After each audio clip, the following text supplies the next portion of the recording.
The presidential candidate of the People's Democratic Party, PDP, Atiku and his party have been denied access to the central server of the Independent National Electoral Commission, INEC. And also in Kogi State, the governor, Yahaya Bello, allocated a total of 14 million naira for staging burial ceremonies. I am Maryann Okon, and this is Plus Politics.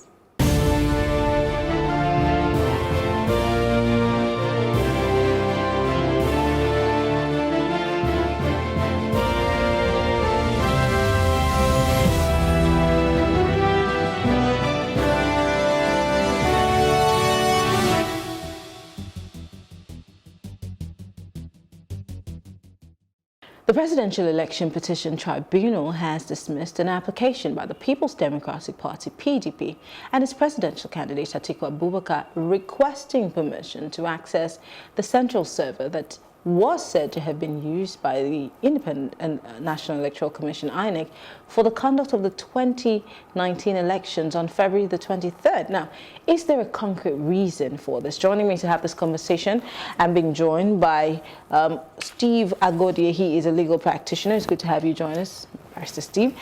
Also, we have Ugochukwu Ikeko. He's a political analyst. It's good to have you join us, Ugo. All right, gentlemen, I'm sure that you're wondering what this means, but I'm going to be here asking the questions because, firstly, the prayers of the PDP and its candidates was that they be given access to the servers. Now, INEC's response to this was that, how do they give you access to something that doesn't exist? And there have been several reactions from INEC on this issue, although some people even quote the former INEC boss to say that there is a server. But this is just in the midst of a lot of things. As a lawyer, where do you stand on this issue? Well, first of all, you have mentioned the issue of the former INEC chairman. I believe he denied it. So he has said he made no such comments. But from a legal perspective, first of all, the point is, elections are conducted by law, by the Electoral Act, and by its guidelines. There is nothing in the electoral law which says you transmit results by server.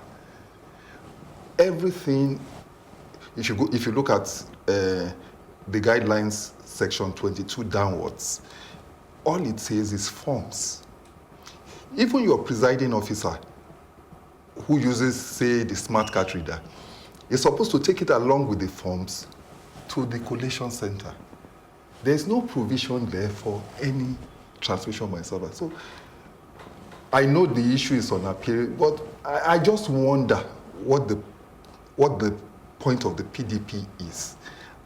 I seem to feel... I'm just curious, because if you, and this is not me in any way trying to hold before the PDP, but they made reference, in fact, in that document, they put down even the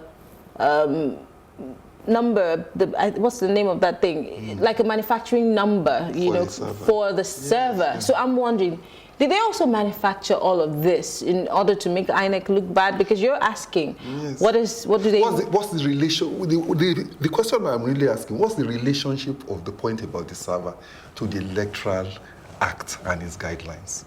But they're asking questions. They want to see all of the results that were collated by INEC. So if INEC is saying they don't have a server, how else can they access this result? The Electoral Act tells you how you access the result. There are forms that are filled at the polling center.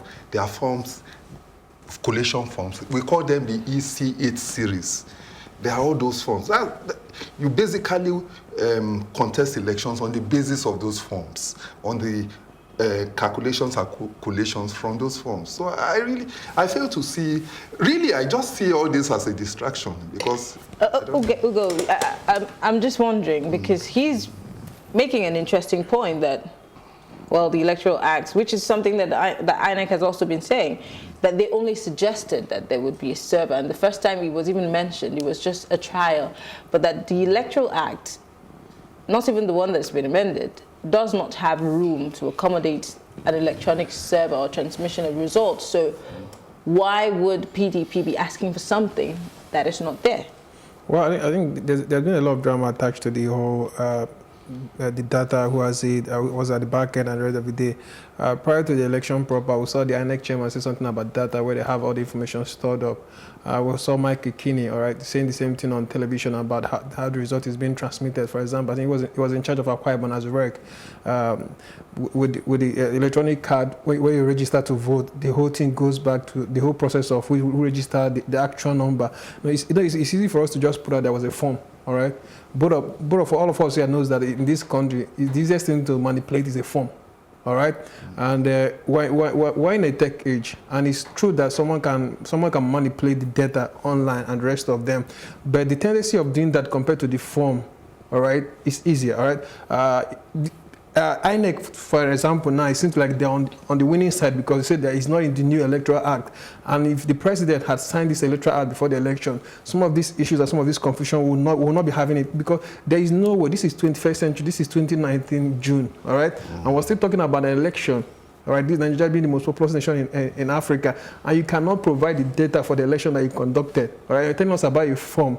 But could it also be that the PDP is asking for the wrong thing? Hence the reason why we're running around in circles. Maybe if they amended their prayer, I'm just asking, maybe if they did, they probably would get what they're asking for. Looking at what could it be that there is really something that INEC is not telling us the truth about? I think there's something INEC is not telling us the truth about, all right? Because, for example, even some of the numbers, we saw the election result coming out from different places. We saw videos that looked like electoral manipulation, people that were underage voting in some of the fast states of the north. All right. If you're saying that so place will have like 10 million voters and they voted, all right, it's easier, all right, to show the result, to show, okay, this is the data that supports what you're saying, right? If not for anything, for the transparency's sake of INEC. It's easy for INEC to say that the law supports us, all right? That will have a law does not mean anything, right? In the past, people have used the legality of the law. I'm sorry, you cannot say that. You cannot say, I'm sorry. I just want to put that straight. Okay. When you say that we have a law, it doesn't mean anything. Are you trying to make light of the laws that we have in Nigeria? I'm not trying to make light of the law. Or are you trying to say that our laws are powerless? I'm not trying to. I didn't ever say that. What I'm saying is that INEC using that as an excuse does not augur well. All right, because at the end of the day, in the past, people have used the legality of law to entrench illegality and the rest of them, to use that construct to do anything they want to do. All right, we're talking about the transparency of this whole process. Right? Yeah, the law has given you the right to do this. All right, but the whole process, people are seeing what's happening. It does not augur well. All right, beyond just INEC, we're talking about the other stakeholders involved, the citizens themselves. This is not about PDP. I don't care about them in this scenario. All right? The stakeholders involved, the foreign people, the foreign agencies that donated money. At the end of the day, I will just saw a report from the EU that said that the election was all messed up, or it was flawed. All right. So at the end of the day, we cannot be having all this conversation, and this is a critical part of the election process. All right. If you are saying that 5 million people voted in an election, we agree. We're not saying that. We're not saying you lied. I never said that INEC lied. All right. Okay, it's fine. Please, is there a possibility of you giving us the data that backs up what you say? That is my argument, and I think it's a fair argument. All right. The law is fine. This is what the law says, and my issue is that if the president has signed this prior to the election proper, we won't be having an issue. So INEC has a case, they can say this is what the law says, but sometimes you go beyond what the law is saying for you to show the world that, okay, this is what the law backs us, all right? But to show everybody, to convince everybody, because INEC entered this election with his reputation intact, and he came out of the election with no reputation. That's my opinion, all right? And you cannot be saying this again. We're still having these issues. And the whole thing is about the transparency of the institution. The transparency is not there. This is an important institution. This is the institution that guarantees our democracy. So for me, this is more beyond it. INEC is just using that to shield themselves from trying to tell us the actual truth here. I see you trying to butt in. Yes, let's because INEC is not here, let me... you want to play the devil's advocate? Let me say the aside. It's important that their own side of the story be heard. What INEC is saying is that our technology base is low. Whose fault is that? Well, we are where we are. But they collected budget for that budget for this. I'm sorry, their technology base is low, not ours, because we have, because last year, if I'm not mistaken, or the year before, we attracted Facebook, the owner of Facebook. You can't say that our technology base in the country is low. Maybe for INEC, but there are people who are doing very high-tech things in this country. Let me make the point that an election is held all over the nation, not in Lagos, or in Ibadan or in what they say is the technology backbone in some parts of the country can take only limited amounts of data. So if they wanted to use technology to transmit votes, what they would do is they would actually take the EC8 series forms and try to transmit the image to, if they had to do that, if they had to use a server, they would have to transmit each image. Those things, the forms by which they collated, they will have to transmit that form rather than just a figure, which can be manipulated. You get my point. If I'm just transmitting number 2 now, and I'm transmitting it to you, it can be altered digitally. I'm sorry, that sounds very... You see, so, but... No, but that sounds... But there are blind spots in this country from which you can't... If you thumbprint, let's paint a scenario, for example. Yes. For every time you thumbprint in an office to clock in, it has shown that you clocked in. So that's one person has come to work. Another person does, 2 people. It's transmitting in numbers. You don't necessarily have to have a paper go through anything. The world has gone beyond that. No. And because there is a uniqueness when it comes to that card. I don't think we should downplay manipulation of elections, because to this... I don't think anybody's doing that. Yes, because to this day, the American election is in doubt, because every day you hear there were technological interference from outside in the American election. If you go to states in America now, electronic voting is being de-emphasized. It's just a few states, not all of all of America. Most of them. Yeah, what they are doing right now is to say, look, we want paper backup, both manual and electronic. We can't do electronic alone again because it can be manipulated. Well, let's even take the UK, for example. In the UK, they email it to you. You do what you need to do and you send it back. Yes, I mean, we have Brexit, and you can see all the issues with it. These issues are still being investigated. Well, the issue with the referendum in the UK, I'm sorry, so let's not mix up issues, is not about numbers or the number of voters. No, it's about the deal that they're having with the EU, if it sits well with the UK or not. It is not an issue of numbers. For what you said about the election, I bring it back to Mike Igini, INEC rec, all right? He said that during the election proper, I saw the video is on the internet, all right? That if you vote, for example, the card reader, all right, it records the number of the voters that voted for the day, all right? At the end of the day, after the result has been counted, the card reader has that number, all right?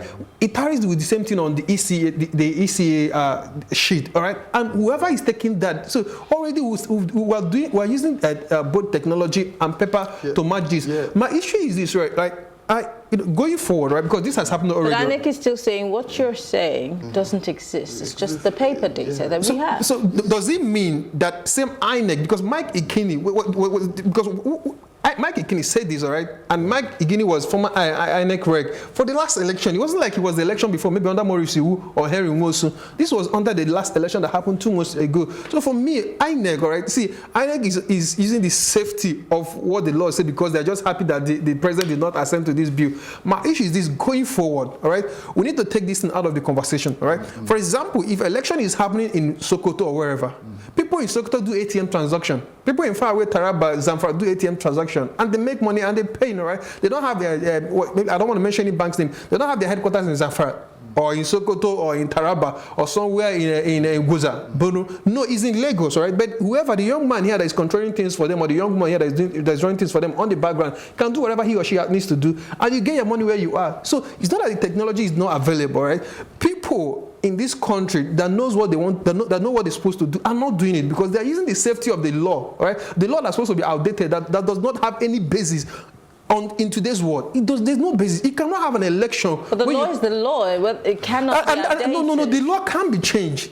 It's not sacrosanct. It's not sacrosanct. No, the argument on the Electoral Act is still there. The Electoral Act, we're waiting for the president to sign it. All right. So part of the conversation for me is that it has happened already, all right? Because it's for the PDP to prove, all right, that there was an illegality before the court can say, okay, this is what's going to happen. All right. So for me, going forward, the thing is this: INEC must try as much as possible to make their process transparent. All right. If you're saying that 5 million people voted in an election, please can you be kind enough to back that up with data, actual data, both technologically and written? That is my argument. Now let's go to what the Presidential Election Petition Tribunal on Monday. Yeah. Now they dismissed the application by the PDP after they had requested to access the central server. Now Justice Mohammed Garba, in a unanimous ruling, upheld the separation objections by the 3 respondents to the petitioner's application. And he dismissed the application. The tribunal held that granting it would amount to prejudging the main issue meant for trial during the substantive hearing of the petition. Can you break that down for us? Well, what he's simply saying is this. Well, the main issue in his petition is he won the highest amount of lawful votes. So in this interlocutory motion, what he was asking for was, I want the server, because the server gives me the figures that gives me the highest votes. Invariably, if the court starts to delve into that issue now, it will decide the main issue. That's what the court is. The court is often called upon to restrain itself from giving a final judgment at the interlocutory level. You stay your hand as much as you can, not to interfere, not to give advance. To get ahead of yourself. Yeah, yes. So the court has rightly, it's just like saying, I won't deal with this issue now. It's not to say that he cannot bring all these issues forward in the main trial. It's not to say he can't do that. What they are just saying is that we can't make a pronouncement on this at this time because it would amount to prejudging our final decision. That's all. Where do you see the PDP going with this? And do you think they're going to back down? Do you think they still have anything to go with? Because this looks like a big blow dealt to the PDP already. In addition to what you said, I think that it's not yet. It's not over for them yet. There are still other legal options to explore. The Atiku team, they have sound legal minds behind his tribunal case, his petition case. So I think there's still a lot for them. There's still a lot of hope in the long run. But for me, when things like this happen, my issue is that we as a country, we don't understand the concept of democracy and what things like this does for us, right? People see that maybe it's a witch hunt against the president or it's a witch hunt against INEC. No, let's get that out of the mind of all Nigerians, both old and young. Part of what is happening is needed. It's needed to strengthen our democracy, right?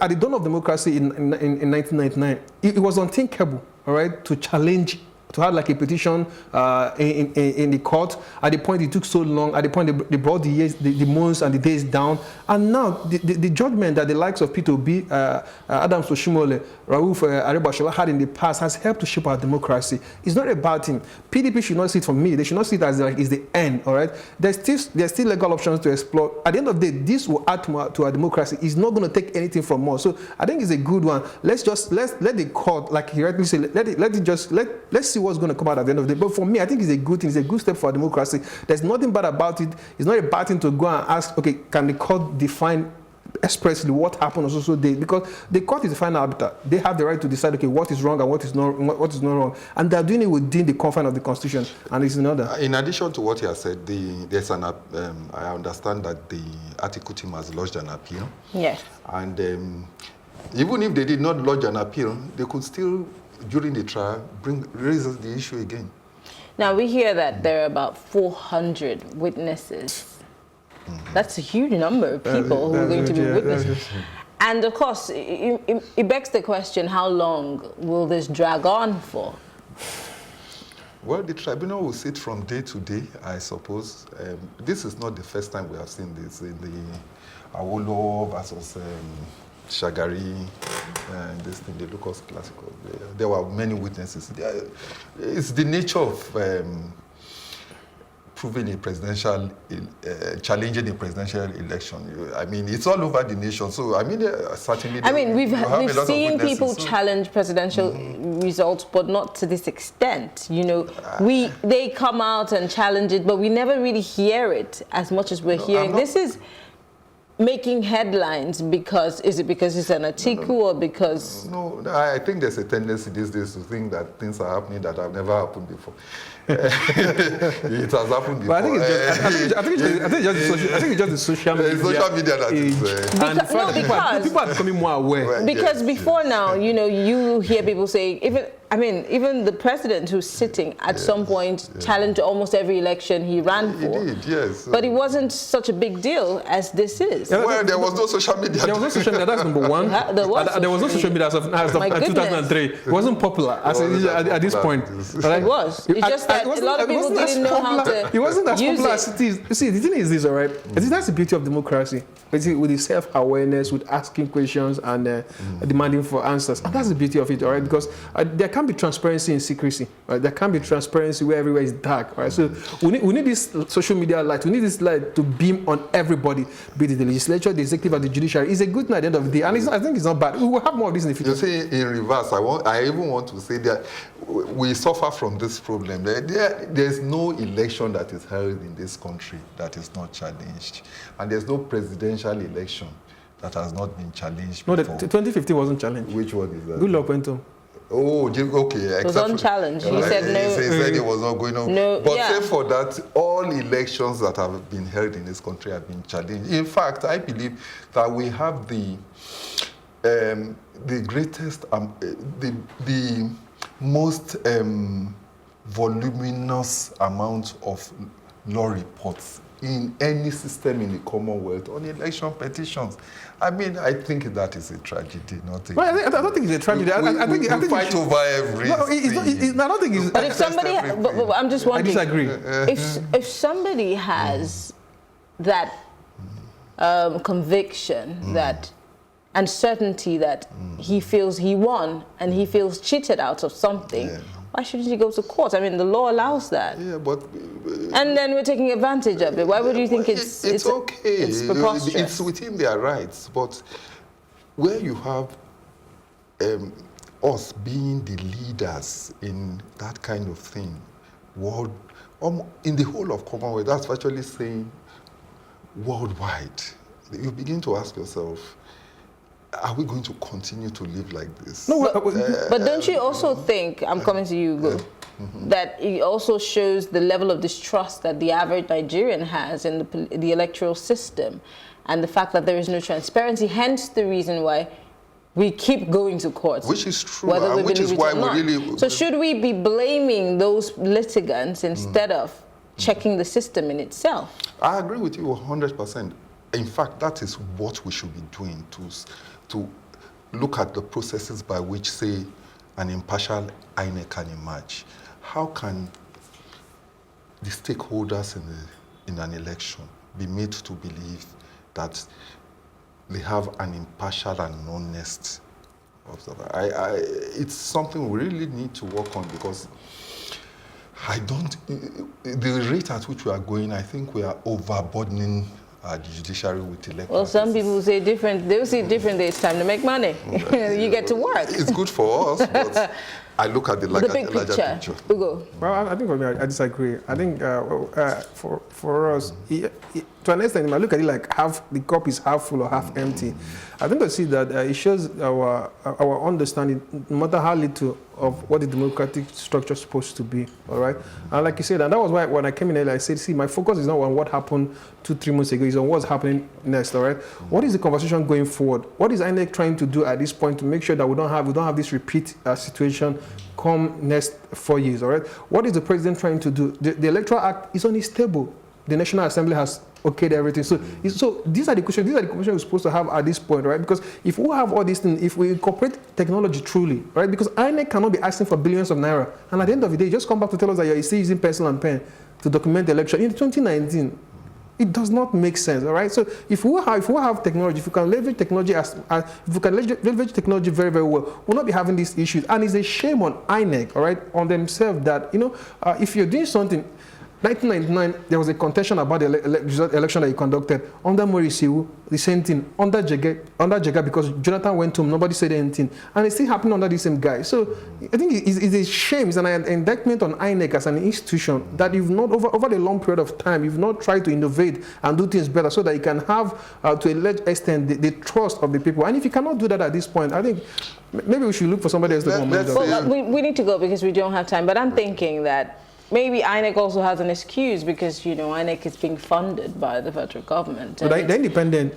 Well, we don't pay them to give us excuses. They're independent in name, but when it comes to the finances, they, one way or the other, have to depend on the federal government, of course, which includes the National Assembly. There's a lot and they receive a lot of money from donors agencies, not just so. But you see, the truth is, it's a hydra-headed monster, and we need to start from somewhere to deal with it. I think we should look forward to the day when the legitimacy of my win depends on if he was my opponent. He's saying, I concede to you, which is what happens in the rest of the world. But that should be transparent before that happens. I'm sorry, I think you should find out why Juan Guaido is still president somewhere and Maduro is still president sitting in power. So, but thank you, gentlemen. Ugochukwu Keko, political analyst, Steve Agoyode, legal practitioner. We'll take a short break. Talking about millions, well, a certain governor, and that's the Kogi State governor, has budgeted millions for staging burials. We'll be right back